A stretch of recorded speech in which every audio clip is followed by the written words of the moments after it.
Volvemos a los periodistas. Es 20 de noviembre, es día en la que se conmemora el 109 aniversario del inicio de la Revolución Mexicana. Hoy hubo pues un desfile que había sido pues desaparecido desde el gobierno de Vicente Fox. Se entiende, Fox, Calderón detestan a la revolución, Peña también. El caso es que hoy se reanudó y hoy es este aniversario de un movimiento en México descrito a menudo como la primera gran transformación del siglo XX, la Revolución Mexicana, que inició con el levantamiento de Francisco Madero contra la dictadura de Porfirio Díaz. Y en efecto es la primera revolución social del siglo XX. Así es uno de los movimientos más importantes, no solo para México, pues es un movimiento importante para el mundo. Inaugura a cañonazos el siglo que vendría, ¿no? Y nos da mucho gusto, Álvaro, que podamos conversar este tema con alguien que ha dedicado parte de su vida a analizar justamente este movimiento, y ese individuo es Pedro Salmerón, el historiador Pedro Salmerón, a quien hemos invitado y tenemos aquí en el estudio. Muchas gracias, Pedro. No, hombre, gracias a ustedes. Bienvenido a los periodistas. Y en efecto, yo decía del desfile, que a lo mejor puede parecer insignificante, Pedro, a lo mejor lo es. ¿Qué significa que se haya reactivado el desfile del 20 de noviembre? Mira, más allá de lo que decían ustedes, de que en efecto los presidentes panistas o neoliberales tengan particular encono en contra de lo muy poco que saben o que demostraron saber sobre los movimientos sociales, en realidad el neoliberalismo a nivel mundial detesta la historia. La mercancía ideológica fundamental del neoliberalismo es el echaleganismo. Sí. Es decir, tú échale ganas y te harás Carlos Slim. Solamente los flojos no progresan. Si no progresas es porque eres flojo, y entonces eliminan toda la realidad, todo el sustrato de la realidad, y dice, tú eres pobre porque eres flojo. Y si le echas ganas, saldrás de pobre, y no importa dónde vienes ni quién eres, y la historia no sirve. No sirve ni la historia, ni el contexto, ni la realidad, solo esta mercancía ideológica. Y entonces, a nivel mundial, el predominio del neoliberalismo también trae un combate frontal contra la historia y la vulgarización de la historia y la conversión en algo que hay que llamarlo como es. La conversión de la historia en mierda, porque se dedican a buscar mierda. En el entendido de que todos los seres humanos defecamos, los ideólogos, es mucho decir los ideólogos, pero no encuentro otra palabra. De alguna manera. Sí, los ideólogos históricos del neoliberalismo se ponen a hurgar en las vacinicas y encontrar la mierda que hay en todos lados, porque siempre la hay, en el entendido de que todas la producimos. Y se dedican a vulgarizar y a frivolizar para llegar a la conclusión de que todo el pasado y de que todo la creación anterior es eso, mierda, y que lo único que sirve es este presente de echarle ganas. Tiene mucho que ver con el inicio, en términos históricos, historiográficos, del neoliberalismo, que es el fin de la historia. Sí. La historia se acabó, no hay nada hacia adelante, porque no hay nada que pueda superar el modelo neoliberal capitalista, no hay nada hacia atrás, porque hacia atrás todo es mierda, y entonces solo existe un presentismo echaleganista. Entonces, en ese sentido... ¿Qué es el gran engaño? Es una patraña... Porque además, pues en todo ese periodo se llenaron las mesas de Sanborns de todos estos libros de superación, que eran los favoritos de Marta Sagún, de Vicente Fox, cuando es un gran engaño, porque en la pirámide del éxito, pues va a llegar uno, Carlos Slim. Pero además hay que entender... Es que no quieren que hagamos historia. Yo te puedo hacer historia de cada una de las fortunas y decirte cómo se hizo concretamente esa fortuna, o por qué hay países que son potencias económicas y hay países que no lo son y que no tienen nada que ver con echarle ganas, ¿sí? Ni nada que ver con idiosincrasias. Tienen que ver con razones concretas históricas. Entonces, Y los libros de historia promocionados por ellos son los mismos. Bueno, acabo de ver de una de las grandes editoriales su promoción para la Feria del Libro de Guadalajara y estoy aterrorizado. Quitando a Vargas Llosa, que es detestable, pero es un formidable escritor. Sí, sí. Y a Héctor Aguilar Camín, que alguna vez lo fue. El resto son... Hijo, estoy, pero de verdad aterrorizado, ¿no? ¿Como quiénes, por ejemplo? Ya ni me acuerdo, ya. Prefiero Zunzunegui, Leopoldo Mendívil, Luisito el no sé qué, Gloria Álvarez. O sea, títulos que... no, pero además, no son de los que me acuerdo. Olvídate de los títulos. Y eso fue lo que vivimos durante 25 años, por lo menos. La idea es que te olvidaras de la historia. O que la historia fuera una colección de anecdotario que te demostrara que todo tiempo pasado fue... Y sustituirlo con chatarra. Con chatarra y con la búsqueda de la mierda. Insisto, Claro. todos defecamos, ¿no? Y entonces, perdón, Adelante, entonces, eso fue lo que se vendió y la idea es esta. Todo tiempo, los historiadores sabemos con absoluta precisión que lo único que define el pasado es que todo tiempo pasado fue anterior, sin duda, ¿no? Pero esto será todo tiempo pasado, hay que tirar a la basura.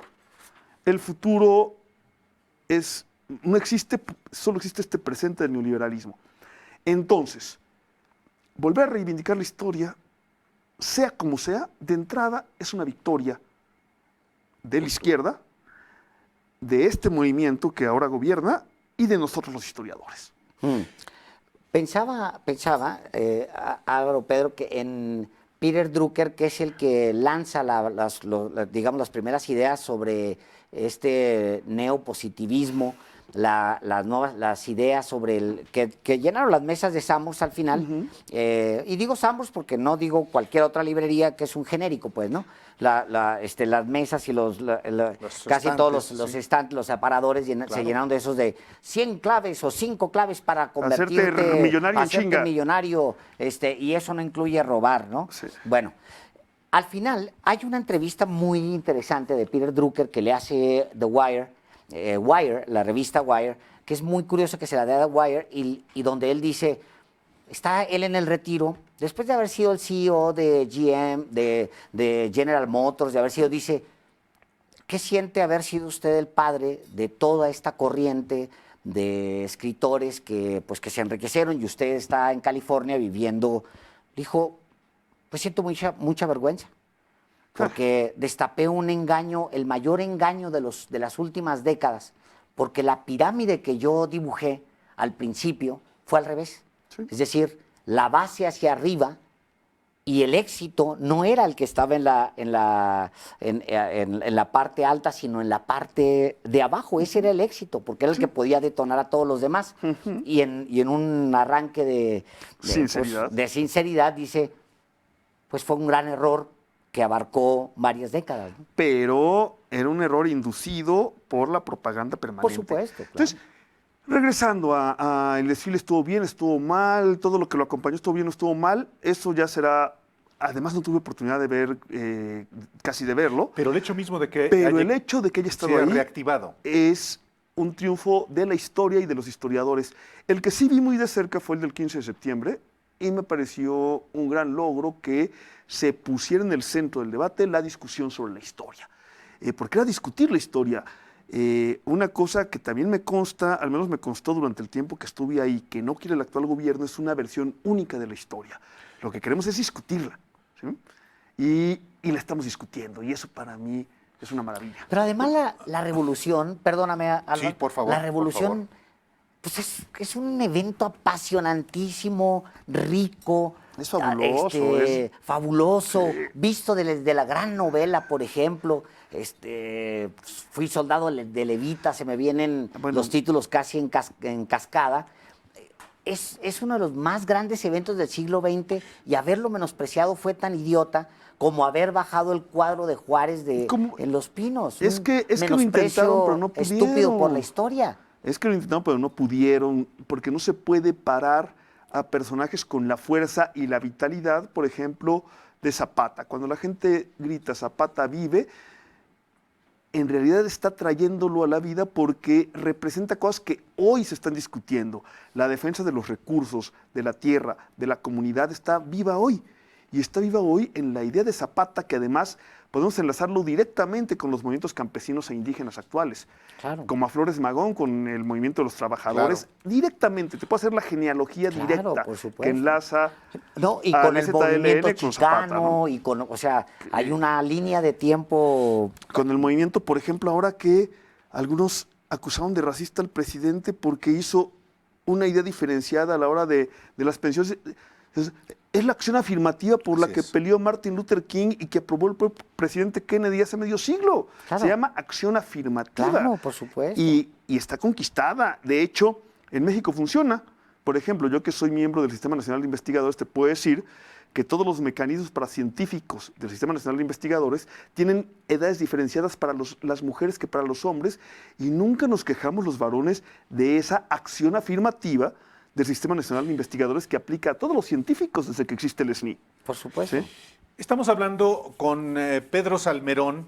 Él fue director del Instituto Nacional de Estudios Históricos de las Revoluciones de México, pues hasta el 21 de septiembre, y después de una polémica que se generó, una polémica que sin embargo creo que fue positiva, Pedro, más allá de las razones que condujeron a tu salida del instituto, pero el hecho de que se reabra la discusión, inclusive de una etapa de México, la etapa de la Guerra Sucia, que ha estado encapsulada por muchos años, y que hay quienes se aferran a que no se delibere de manera pública, pues finalmente generó esta discusión que tiene que ver con lo que estamos hablando, el hablar de la historia de México. De hecho, ya lo habíamos generado. Teníamos en el programa de los sábados en el Instituto Mexicano de la Radio, los sábados en la mañana, habíamos estado tratando los movimientos sociales y habíamos llegado al movimiento guerrillero. El movimiento guerrillero generado frente a un Estado que al parecer no dejaba otra opción y otra salida que esa. Y aquí hay una confusión que trataré después. Quiero escribir sobre eso.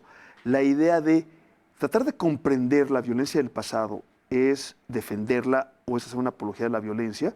Si es eso, no podemos hablar del cura Hidalgo, ni de Francisco Villa. Ni de la Revolución Mexicana misma.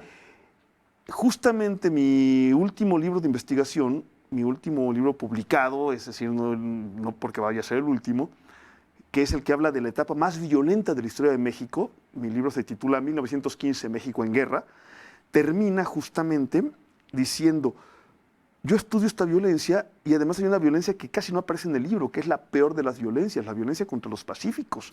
Los 1915, México en Guerra. México en Guerra. O sea, viene Pancho Villa de regreso del norte. Villa y Zapata en contra del carrancismo. Claro. La guerra civil, el año más violento de la historia de México, y hablo ahí al final del libro de la violencia que no aparece directamente en los libros, la violencia de las trincheras piojosas y llenas de ratas, la violencia de las mujeres violadas, de los ancianos desplazados, de los niños que mueren de hambre por las hambrunas que se desatan ese año, la violencia que ejercen los varones jóvenes, que son quienes generalmente hacen las guerras, contra el resto de la población, ¿sí? Y la violencia entre ellos. Digo, si a algo aspiro con mi estudio de esta violencia es a que no se repita, a que nunca más tengamos que recurrir a la violencia política. Pero la única manera de hacerlo, creo yo, es entendiéndola. Y entonces, cuando empezó a discutir la última etapa de la gran violencia política, que es la de los años 70, a lo que aspiramos al tratar de comprenderla, y eso hicimos como ejercicio en esos programas de los sábados, es justamente a que no se repita, a ser capaces de hacer una transformación pacífica. Y la única manera de hacer eso es comprenderla. Si la condenamos, lo único que vamos a hacer es seguir empujando a gente. Pero hubo una simplificación un poco en la lógica que tú señalas. Sí, Álvaro, pero no quiero hablar ahorita de ese episodio. Por supuesto que hubo una simplificación y una vulgarización, pero déjame que pase un poquito más de tiempo para entrarle hablemos de lo cómo actual, se vulgarizó eso. Hablemos ¿sí? de esta recuperación de la historia en esta etapa de México respecto de la Revolución Mexicana. Bueno, la historia de la Revolución Mexicana ha sido fue en los años 70 quizá la más rica en aportaciones para comprender el México actual y además fue la exploración sobre la revolución. de la historia de la revolución. Porque el romanticismo mexicano, de hecho, es, a diferencia de casi todos los romanticismos, fue posterior a la revolución. Los grandes escritores de la revolución, los novelistas y la historia misma se hizo, se construyó mucho después. Yo quizá te diría que el surgimiento de una cultura mexicana propia, que no intentaba copiar los patrones culturales europeos, es posterior a la revolución. Claro. Con la revolución, gracias a la revolución, surge la Escuela Mexicana de Pintura, que es la primera pintura propia de México y que además se pone a la altura de cualquier gran pintura del mundo. Claro. Y es posterior. Y es inmediatamente posterior y de hecho resultado lógico de la revolución. Rivera, Siqueiros, Orozco y toda la cauda de la que además vienen los que después rompen con ellos, pero para romper con ellos tienen que estar ellos. Lo mismo en la literatura, empezando con los contemporáneos, que también es 21, 22, entre ellos los que para mí son los mejores poetas de México, como José Gorostiza, y luego los que rompen con ellos, como Efraín Huerta. Y lo mismo con la narrativa. Martín Luis Guzmán, Francisco L. Urquizo, José Vasconcelos como narradores, Azuela, que es una especie de precursor que se adelanta a ellos 12, 13 años. Claro. Entonces, la cultura mexicana... Yo creo que ese es el nacimiento de ese romanticismo, porque son 2 años antes de la revolución. Y con los de abajo, por ejemplo. Los de abajo es de 1916 la publicación. 16 se publica, pero ya está él en el exilio cuando lo escribe. Y Carlos Chávez, Silvestre Revueltas, el ballet mexicano, Tina Modotti, incluso las mujeres como partícipes directas de la cultura, Lola Álvarez Bravo, Nahui Olin, Nelly Campobello, todo es resultado de la Revolución Mexicana, nuestra cultura. Y la idea de que el pueblo de México es actor de su presente, ¿sí?, protagonista de su presente, es resultado de la Revolución. Una última pregunta mía, y por supuesto para que Álvaro cierre. Hay 2 momentos muy importantes. El que dibujas 1915, que es un año, a mí también me gusta mucho ese año, no me gusta, pero es un año de grandes pasiones. Es el mexicano montado en un tren que lleva mucho carbón y no se va a parar. Así es. Y hay otro momento que es muy romántico, que es obviamente cuando se va repartiendo el plan de San Luis casi a escondidas, va llegando a las poblaciones casi como un evangelio, porque al final los evangelios así fueron distribuidos desde la clandestinidad.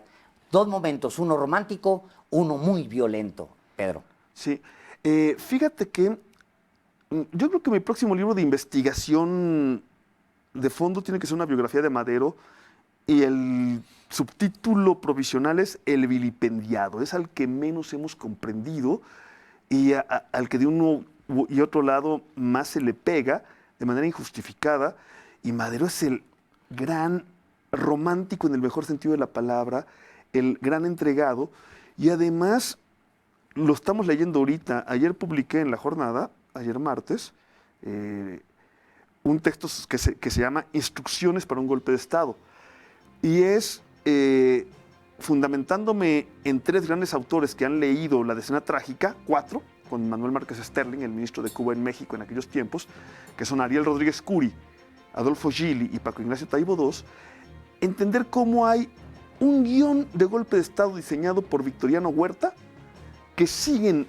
casi a rajatabla los grandes golpistas latinoamericanos del siglo XX, es decir, Carlos Castillo Armas en Guatemala, Jorge Rafael Videla en Argentina, Augusto Pinochet Ugarte en Chile, y esta mezcla espeluznante de la señora Áñez, el Calimán, qué nombre. Qué bárbaro. El Calimán y este señor, el Macho Camacho, que Camacho.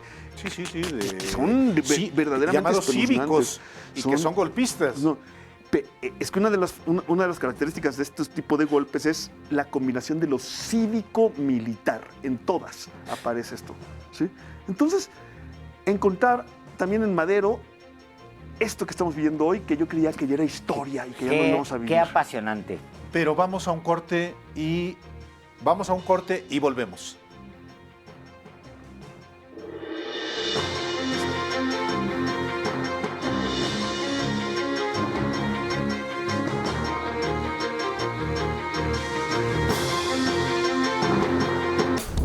Mariano Osorio. Sigue disfrutando de La Octava.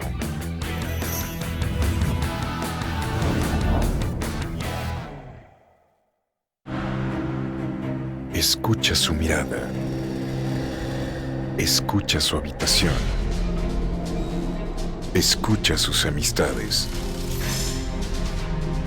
Escucha sus horarios. Escucha su soledad.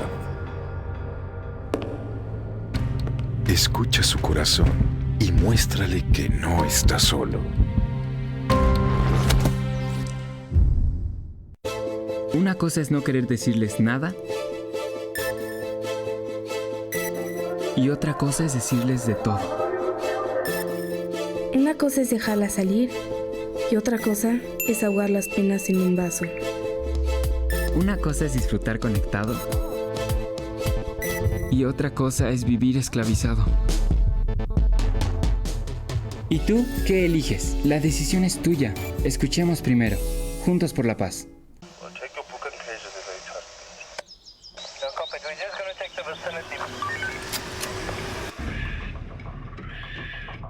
Ahora mismo en el corazón de África, los rinocerontes están siendo orillados a la extinción.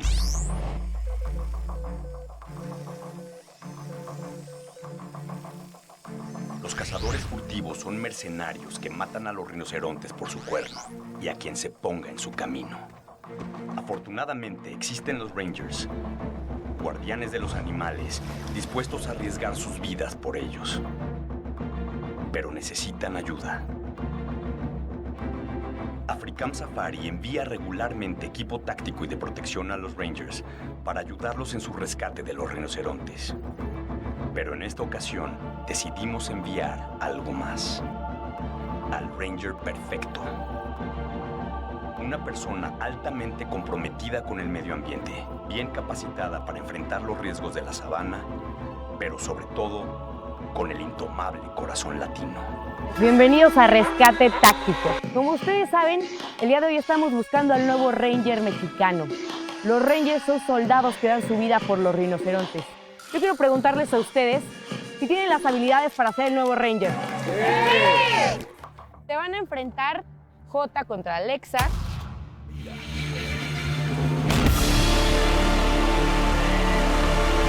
Alexa es la primera en cruzar la red. ¡Ah, mis piernas!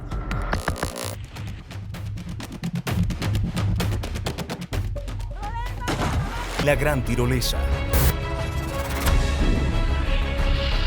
Es la última oportunidad para ambos equipos de optimizar su tiempo total de recorrido, por lo que estamos a solo instantes de conocer al conjunto ganador.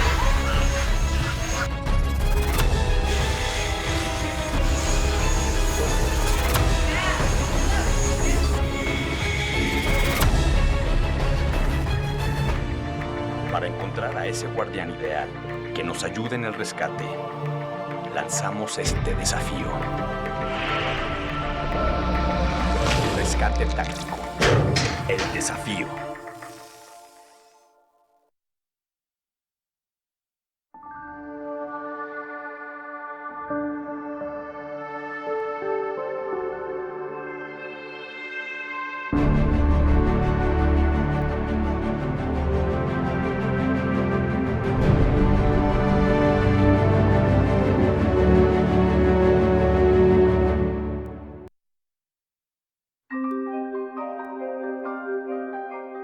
Uno te acusa de perro al servicio de la derecha y de muerto de hambre. Otro, de golpeador apátrida y sin escrúpulos al servicio del nuevo gobierno. Da igual. Los golpes vienen de los simpatizantes y de los enemigos del nuevo gobierno. Las turbas de anónimos llegan en oleadas de todos lados. El nuevo lenguaje del odio golpea a ciudadanos comunes que se atreven a opinar y afecta, por supuesto, a los periodistas. De acuerdo con organizaciones internacionales, gran parte de esa virulencia, específicamente la que afecta a los periodistas, se alimenta desde la cúspide, es decir, desde la que se ha vuelto la máxima tribuna del país, la mañanera. En todo caso, opino yo, si no se alienta, al menos no se contiene. Entonces la marea de insultos alcanza niveles desproporcionados. Uno llama perra al servicio de la derecha a una periodista que no se pone de pie en la conferencia del presidente. Y lo escribe en el chat de las transmisiones del gobierno federal en YouTube. Y otro la llama una arrastrada al servicio del presidente. Cualquiera con una cuenta en redes sociales sabe que esto es cierto. Cualquiera a las 6 de la tarde es un perro apátrida al servicio de la derecha y a las 6:05 es un perro rabioso al servicio de la izquierda. Ese es el nuevo lenguaje. Un país no se construye a escupitajos. La baba suele resbalarse y no une dos ladrillos. Pero un pueblo sí se define a sí mismo por su vocabulario. Y la lengua, al final, es un vehículo que transporta lo que hay más arriba en el cerebro. Si alguien escupe basura, ya se sabe qué habita en su cavidad craneal. Y la basura no tiene ideología. No es de izquierda, no es de derecha. Viene del basurero. El ambiente que vive México en estos días me dice muchas cosas. La primera es que estamos montando una torre de Babel. La segunda es que todos, incluso los que escupen desde el anonimato, salen perdiendo. Volvemos con los periodistas y estamos hablando esta tarde con Pedro Salmerón. Y antes del corte, él hablaba de lo que escribió en La Jornada y hablando de lo que hoy se ve en Bolivia. Y yo al respecto quiero preguntarte, Pedro, hay algunos aspectos preocupantes desde mi punto de vista, particularmente generales, que aunque están en retiro, han hecho declaraciones amenazantes.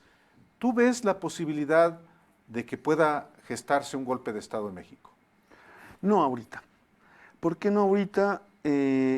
Porque justamente para que se dé un golpe de Estado tipo Bolivia, por más que lo disfracen de cívico estos personajes nefastísimos y sus paleros en México que yo creí me aterran, yo veo al mando de las Fuerzas Armadas, tuve el privilegio de convivir con algunos de ellos en meses pasados y hace mucho que conozco a jefes del ejército, a coroneles, teniente coroneles mayores, y hay una institucionalidad y además una convicción de este ejército, el mexicano, de que nace del pueblo y de que nace la revolución. Ellos tienen muy claro que hay una ruptura institucional que surge justamente un 19 de febrero de 1913 y se siente un ejército mucho más vinculado al pueblo y a la revolución que a un ejército de casta. Veo un ejército institucional y además, en la mayor parte de los mandos medios que conozco, simpatizantes del actual gobierno. Pero más allá de que sean o no simpatizantes del actual gobierno, hay una institucionalidad y una clara conciencia de su origen. Entonces, no. Más allá de que haya una fracción de derecha que se manifestó en estos dos militares en retiro, de cuyo nombre tampoco quiero acordarme, más allá de esos llamados, no veo que haya tenido ningún eco real en el mando del ejército, y en todo caso lo que veo es algo que no se veía. La libertad de expresión actual es tal que hasta esos sectores que antes no hablaban están hablando y es mejor que hablen. Pero tú dices, ahorita no, ¿cuándo sí? Si algún día el gobierno llega a perder el apoyo popular que tiene, puede serlo, pero mientras tenga este apoyo y esta legitimidad emanada de las urnas, del ejercicio democrático más claro que hemos visto en décadas, mientras siga teniendo esta legitimidad y este apoyo, no hay posibilidad. Híjole, ha sido un privilegio, Pedro, el tenerte aquí. Qué paradójico. Tú dando clases en el ITAM, una institución que es institución clave del neoliberalismo en México. Bueno, también es una universidad plural, pero esa es otra historia larga, que podemos hablar otro día. Muchísimas gracias, Pedro. Gracias, Pedro. por estar aquí. Buenas tardes. Gracias a ustedes. Buenas tardes. Volvemos en un momento. Sí.